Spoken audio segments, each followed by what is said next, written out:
Hi friends, இன்னைக்கு நல்லாவே ஹெல்தியான ஹாட்டாவும் சாப்பிடலாம், கூலாவும் சாப்பிடலாம், நல்லா சில்லுன்னு கூட சாப்பிடலாம். அந்த மாதிரி ஒரு எம்மியான, பார்க்கறதுக்கு கலர்ஃபுல்லான, நல்ல ரிச்சான டேஸ்ட்ல இருக்கக்கூடிய ஒரு மில்க் ட்ரிங்க் தான் பார்க்க போறோம். பால் வந்து காய்ச்சினது காய்ச்சாதது எதுவா இருந்தாலும் ஸ்டவ் ஆன் பண்ணி லோ ஃபயர்ல வச்சு நல்லா திக்கா காய்ச்சி வைக்கலாம். அதுல சுகர் வேணும்னாலும் ஆட் பண்ணிக்கலாம். இந்த பால் நான் தனியா காய்ச்சினது கொஞ்சம் நல்லா சுண்ட விட்டுட்டேன். இதை கண்டென்ஸ்டு மில்க் மாதிரி யூஸ் பண்ணிக்க போறேன்.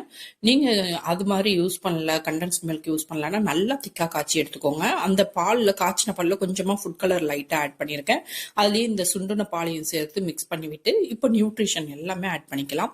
ஃப்ரூட்ஸ் வந்து நான் மாதுளையும் நட்ஸ் விருப்பமானதும் சேர்த்துக்கலாம். நீங்க வந்து பேரிச்சம்பழம் அரைச்சி சேர்த்துக்கலாம், இல்ல கிரேப்ஸ் கட் பண்ணி போட்டுக்கலாம்.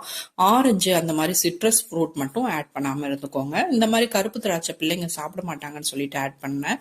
இதையும் நல்லா பொறுக்கி எடுத்து கையில கொடுத்துட்டு வெறும் மில்க் மட்டும் சாப்பிட்டாங்க. அதனால நீங்க சேர்க்கிறதா இருந்தா அரைச்சு சேர்த்துக்கோங்க. அவ்வளோ எம்மியா இருக்கும். லைக் பண்ணுங்க, சப்ஸ்கிரைப் பண்ணுங்க, சப்போர்ட் பண்ணுங்க. தேங்க்யூ.